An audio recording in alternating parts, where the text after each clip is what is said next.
Келгендеги акыбалы өтө оор келген. Сата калган мүмкүнчүлүгү болгон жок. Балада прививка алган эмес. Жалал-Абадта кызамык жуктурган 1 жаштагы наристе чарчап калды. Ал 27 ноябрда облустук балдар ооруканасына жаткырылган. Тиешелүү медициналык жардам алып жатканына карабай 8 декабрда каза болуп калган. Дарыгерлердин айтымында наристе кызамыкка каршы эмделген эмес. Диагнозу кор, осложненный пневмония менен өпкөсү шамалдап, кабылдап, өтүшүп кеткендигине байланыштуу болуп атат. Андан сырткары бул балада кошумча кан аз болгон, анемиясы бар, и кардиомегалия деп коебуз. Жүрөк жагынан дагы дарт болгон.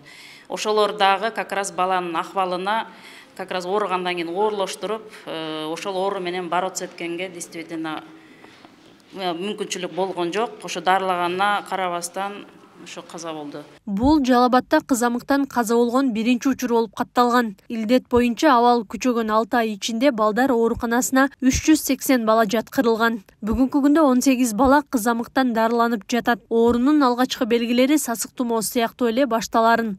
Ошол кезде ооруканага токтоосуз кайрылуу керектигин дарыгерлер айтышат. Кор деп эле сразу байкап калыш кыйын, себеби бул деле гриппке окшоп, кадимки шамалдаганга окшоп эле башталат. Температура болуп, беспокойный болуп, кызарып, сразу эле сып чыкпайт.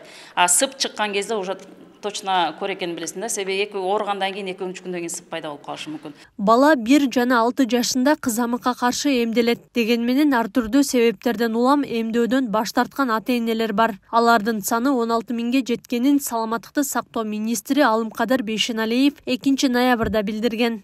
Бөлүгүнчө жаш балдар десек болот. Ошолор арасында көп катталып атат. Булар жанагы эмдөө албаган балдар эң биринчиден. Андан кийин ошо эмдөөгө жашы жете элек балдар жана эмдөөнү толук ала элек балдар да болуп болуп атат. Мындай эмдөөнү толук алган балдардын пайызы көрсөткүчү өтө аз десек болот да. Ошондуктан бүгүнкү күндө кырдаал бир аз күчөп болуп аткан мезгил. Жыл башынан бери Жалал-Абадта 1,5 миңден ашык адам кызамык жуктурган. Анын көпчүлүгү 1 жашка чыга элек наристелер. Ал эми ноябрга карата алынган маалыматка ылайык 10 айда өлкө боюнча 4098 бейтап кызамык жуктурган. Быйыл кызамыктан 3 бала чарчап калды. 3 тең эмделбегендиги кабарланган. Акылай Карабаева, Замирбек Тойчубаев, Регион.